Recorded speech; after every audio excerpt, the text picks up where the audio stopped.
नमस्कार. महाराष्ट्रातील विविध क्षेत्रातील बातम्या झटपट आपल्या मोबाईलवर पाहण्यासाठी लगेचच सबस्क्राइब करा राष्ट्रशक्ती लाईव्ह न्यूज आणि सोबत बेल आयकॉन प्रेस करायला विसरू नका. तुम्ही कल्याणमध्ये आलात, एका मुलीचा दुर्दैवी पद्धतीने हत्या करण्यात आली आहे. पोलिसांची भेट घेतला, काय सांगाल?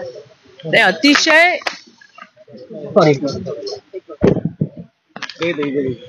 अतिशय माणुसकीला काळीमा फासणारी आणि संतापजनक अशी ही घटना आहे. यामध्ये सगळ्यात आधी मी तुम्हाला हे सांगते की या हरामखोर नराधमाला फाशीचं होणार आणि फाशीचं होणार. मी स्वतः याचा फॉलोअप घेणार आहे. माझ्यासोबत इकडच्या स्थानिक आमदार सुलभाताई गायकवाड आहेत, त्या सुद्धा परिवाराच्या संपर्कात आहेत. आमचे अध्यक्ष या ठिकाणी नाना सूर्यवंशी आणि संपूर्ण भाजपाची टीम इथे आहे. पक्ष म्हणून नाही तर एक व्यक्ती म्हणून आम्ही सगळेजण त्या परिवाराच्या सोबत आहोत.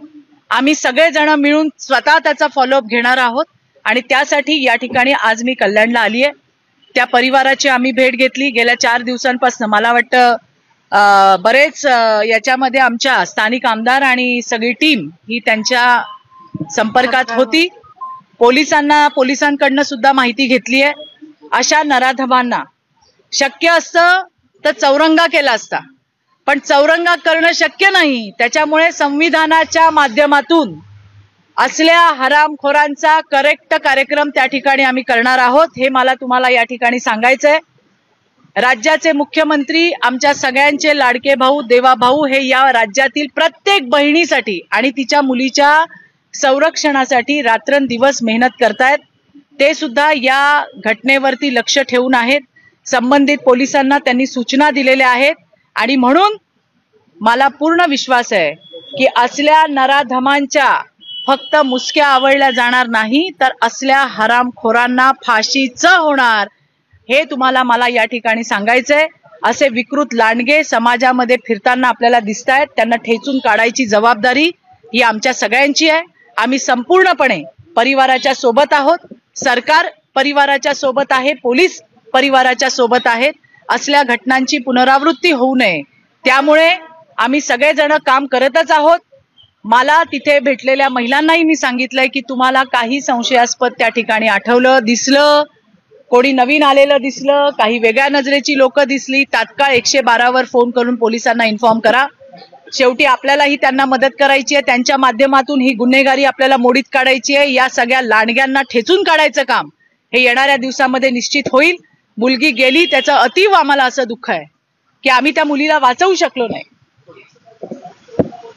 परंतु ज्या हरामखोराने हे काम केलंय आणि त्याला मदत करणारी त्याच्या सोबतची त्याची बायको, हिला सुद्धा त्या ठिकाणी पोलिसांनी ताबडतोब आपल्या ताब्यात घेतलेलं आहे. आताच मी पोलिसांना विचारलं, कोर्टात नेलं होतं. 2 तारखेपर्यंत PCR आहे. पुन्हा एकदा विश्वासाने मी तुम्हाला सांगते की या हरामखोराला फाशीच होणार. यांची विकृती मोडून काढल्याशिवाय महाराष्ट्र सरकार, राज्याचे मुख्यमंत्री देवाभाऊ हे शांत बसणार नाही. हे मला तरी आतापर्यंत 5 गुन्हे केलेले आहेत आणि याची मजल जी आहे ती पर्यंत आहे. मी तुम्हाला मी हे सांगू इच्छिते. राज्याचे मुख्यमंत्री देवेंद्र फडणवीस जी आहेत, ज्यांना तुम्ही सगळे चांगले ओळखता, कोणाचाही वशिला त्या ठिकाणी चालत नाही. किती पण मोठ्या नेत्याचा हात त्या ठिकाणी असू दे, देवेंद्रजी पीडित कुटुंबाला आणि समाजाला न्याय दिल्याशिवाय राहणार नाही. कोण किती पाठी आहे आणि कोण किती पुढे आहे हा त्यांच्या लेखीत शब्दच नसतो. म्हणून मी मगाशी शब्द वापरला की या प्रकरणावरती आणि राज्यातल्या प्रत्येक बहीण आणि तिच्या मुलींच्या संरक्षणासाठी देवाभाऊ रात्रंदिवस काम करतोय. म्हणून या हरामखोरांच्या फक्त मुसक्या आवळल्या जाणार नाहीत, तर यांना फाशी होणार. हे तुम्हाला मी सांगते. त्या काळचे मुख्यमंत्री एकनाथ शिंदे यांनी बदलापूरच्या प्रकरणामध्ये तो निर्णय घेतला होता.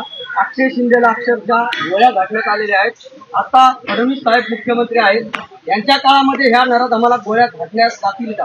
बघा, एक आई म्हणून जर मला विचाराल तर मी सांगेन आमच्या ताब्यात द्या. आम्ही त्याचा काय करायचं ते आम्ही करतो. कशा पद्धतीने त्याला हाल करून त्याला आम्ही मारायचं ते आम्ही मारतो. एक आई म्हणून मी हे म्हणते. पण तुम्हालाही माहिती आहे की संविधानाची आपल्याला ज्या चौकट आहे त्या चौकटीमध्ये राहून आपल्याला कार्यवाही करावी लागते.